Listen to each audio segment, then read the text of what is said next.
Hey everybody, it's Qqcknd and welcome back to another episode of 5 Fact Friday. It's been a pretty long week, I feel like, and there's been a new series introduced to the channel, Dear Diary. You can expect Dear Diary kind of to be whenever. It's not really on a schedule. It's kind of just like, I don't know, I wanted to create something that was like me kind of just talking about whatever, not necessarily like with too many guidelines, just like, I don't know, like a blog entry, but verbal, a vlog, if you will.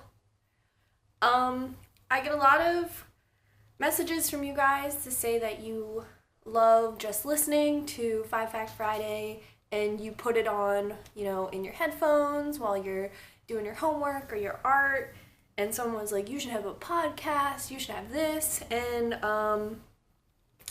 so Dear Diary kind of just came and was a good idea, so I was excited about that.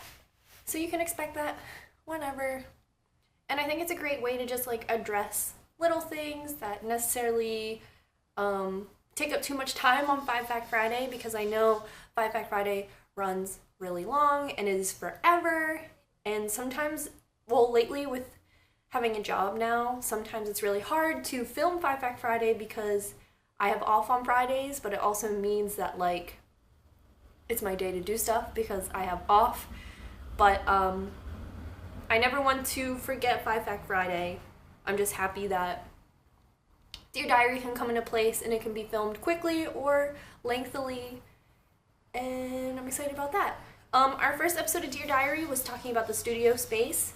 If you missed Tattoo Talk Tuesday, we are now filming in a little studio space here. Here's a little pan. Oh, what's that over there? Here's the little pan over here. We love it here. I'm so excited to have this space on my own. Kind of this week I've been coming here to just hang out because it is just a little space for me, and I think it's really awesome, and I'm hoping that it will create vitality in my life.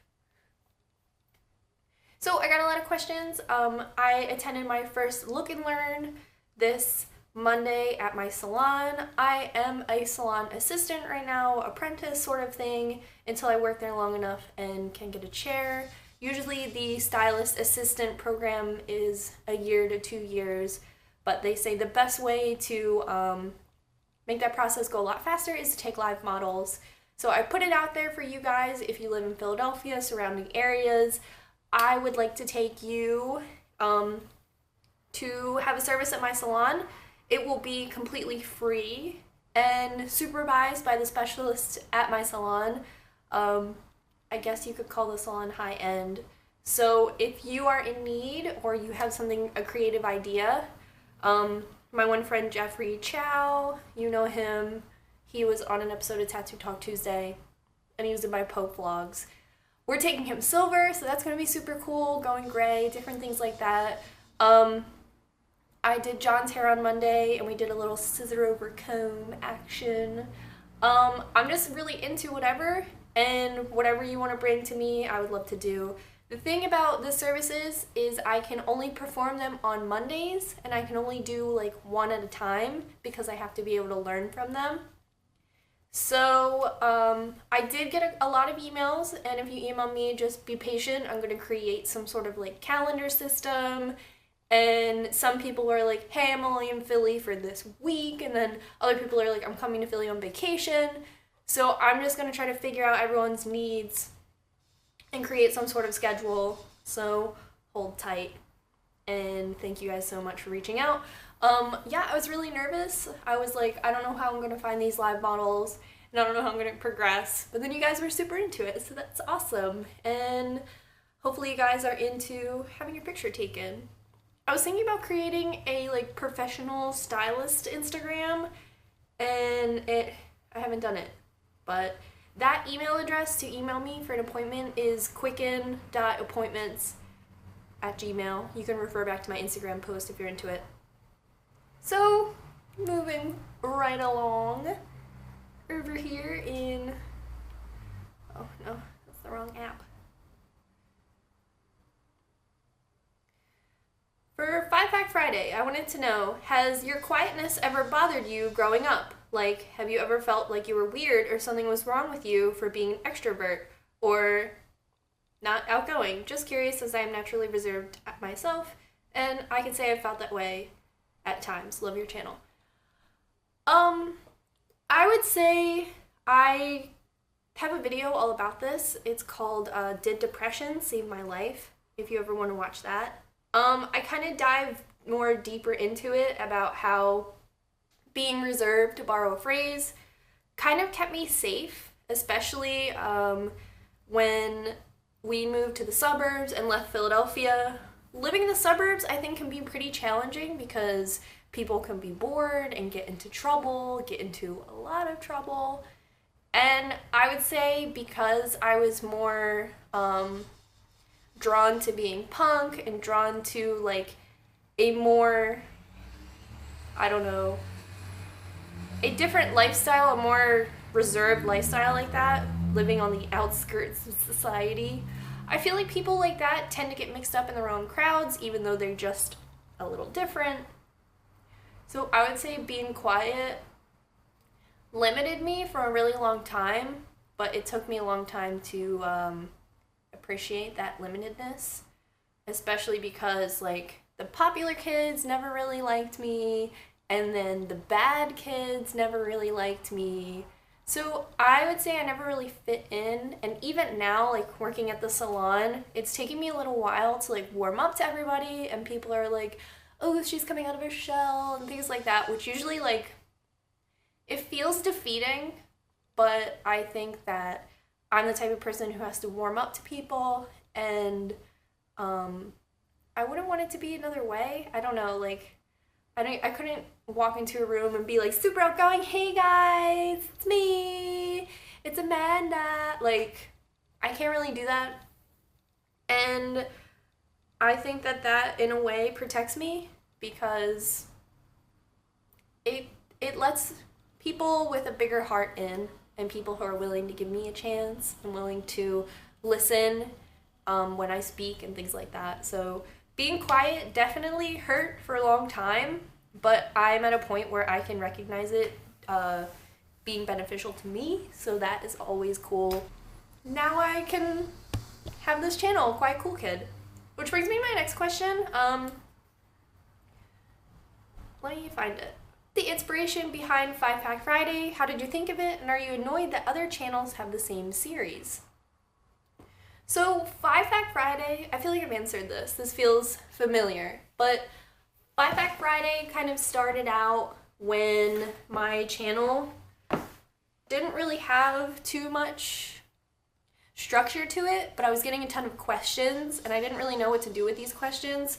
And because I came from Tumblr, which is a realm where it is very open and open to ask questions, and it benefits your blog and it adds different things to your blog too, different content, I wanted to open up that channel so people could ask me questions and kind of know where to expect them. And I know different YouTubers do like a monthly Q&A or just like a channel Q&A, and I think that with me, people are throwing questions at me all the time. And this one girl reached out to me and she was like, hey, like, I think it's not fair, like, tattooed people aren't a walking encyclopedia for people's questions. And I can totally feel that too, because there are times when people are asking me questions all the time. Recently I posted a picture of Ethan and somebody commented like, do you regret your scarification on that picture? And like that, I didn't really like, that felt weird to me. So I like to channel all of that into 5-Pack Friday, so that way people know where to submit their questions and where they're allowed to be and where they can be placed. Because I understand that I kind of live a lifestyle that might be unique or different to other people, and that generates questions and people are curious and people want to know, and like, I'm totally about that. I'm here, and if I'm older than you, maybe I can give you advice. If you're transitioning to a lifestyle similar to mine, here I am for you. And that's why 5-Pack Friday is here. I don't know who else is doing 5-Pack Friday. but whatever.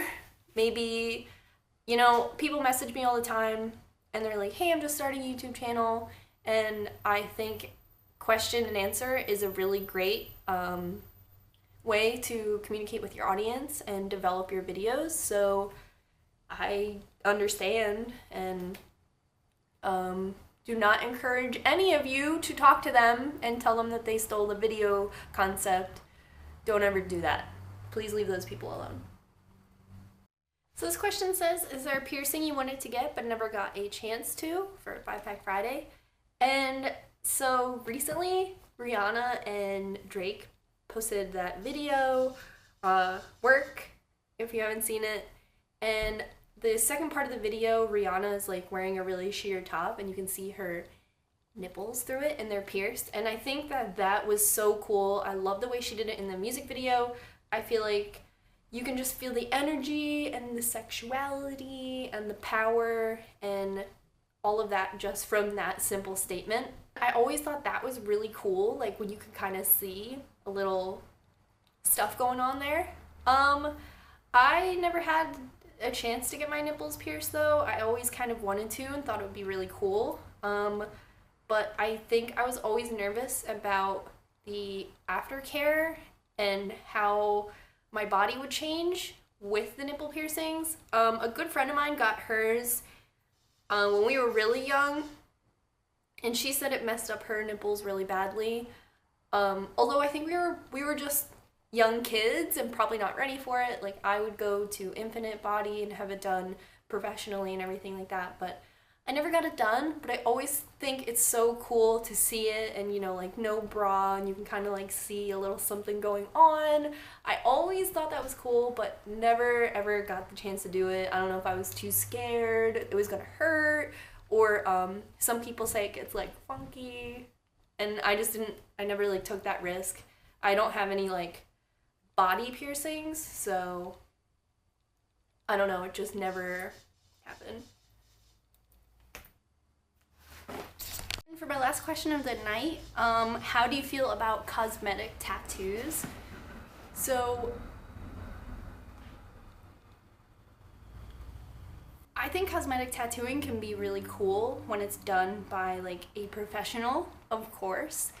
And I am not opposed to getting any cosmetic tattooing. I think that it could be really cool, and I like daydream a lot about how I could, I don't know, talk to somebody who does cosmetic tattooing like professionally and who has like an Instagram following and isn't just somebody who does it at like a med spa kind of situation, like somebody who honestly like does it and they love it.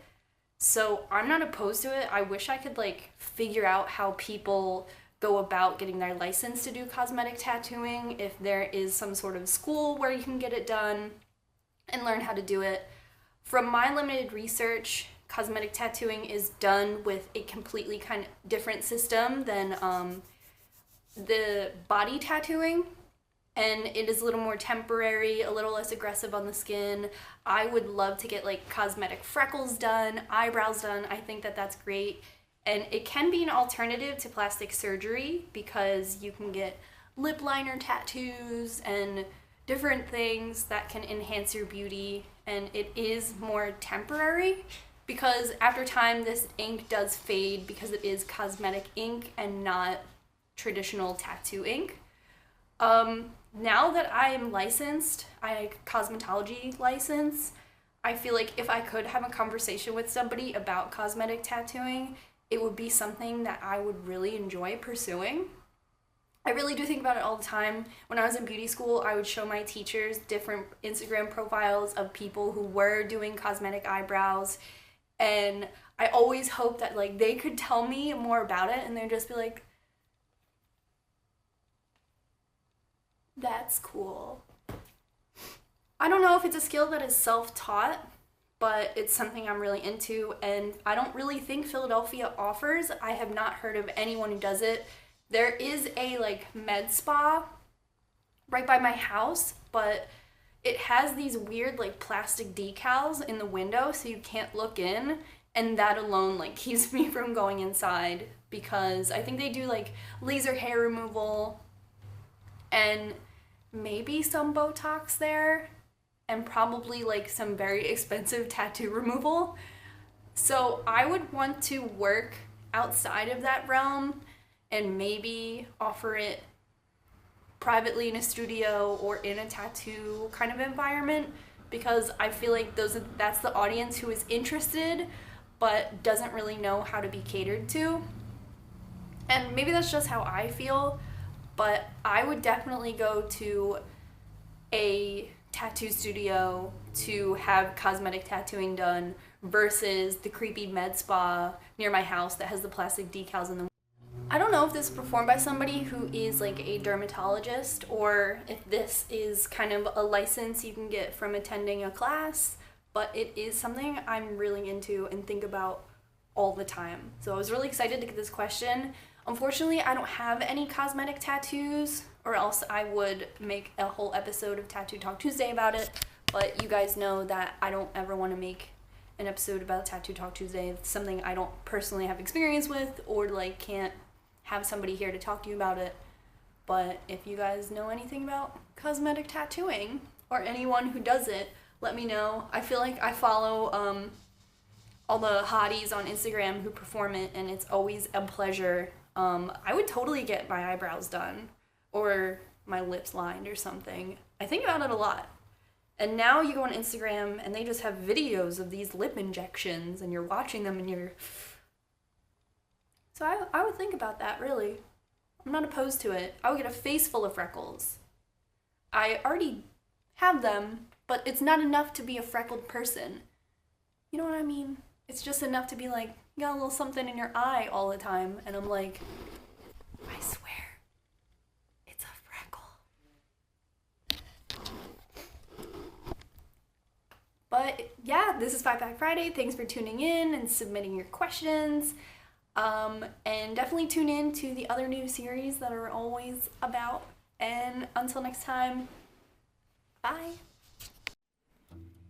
Hey everybody, it's Qqcknd, and today I wanted to talk about something a little more serious and